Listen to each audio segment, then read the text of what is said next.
Hello everyone, खूप दिवसापासूनची माझी इच्छा होती की एक मिनी ब्लॉग बनवायची. म्हटलं आज बनवूनच टाकावं. वाढदिवस आहे तर वाढदिवसाच्या निमित्ताने आम्ही निघालेलो आहोत तिघंजण बड्डे गिफ्ट घेण्यासाठी. म्हणजे नितीन मला जे बड्डेचं गिफ्ट घेणार आहे ते आम्ही आणण्यासाठी चाललेलो आहोत.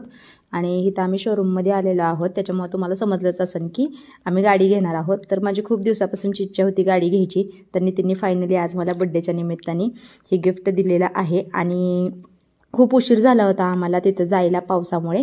आणि ते सगळे डॉक्युमेंट वगैरे क्लिअर करून आम्ही आत्ता घरी निघालेलो आहोत. त्यांनी आम्हाला सगळं समजून सांगितलेलं आहे, गाडीचं जे काही माहिती वगैरे असते त्यांची ती.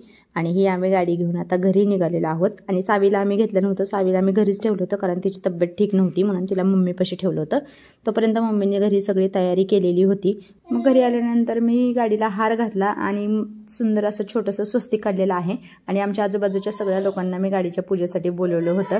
आणि सावीची मामी ह्याच्यावरती पावलं उमटवली होती गाडीवरती. जसं की नितीन म्हणतात, ही आमची लक्ष्मी आहे.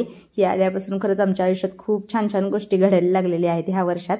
आणि तिचा बड्डे पण येतोच आहे जवळ. तर तिच्या बड्डेच्या आधीपर्यंत खूप साऱ्या सगळ्या छान छान गोष्टी आमच्या घरात घडलेल्या आहेत.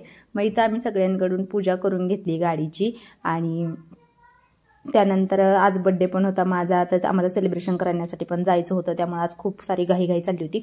मग पप्पांनी नारळ फोडून घेतला इथं पटकन. आणि पाऊस तर चालूच होता, बारीक बारीक पाऊस यायलाच लागला होता.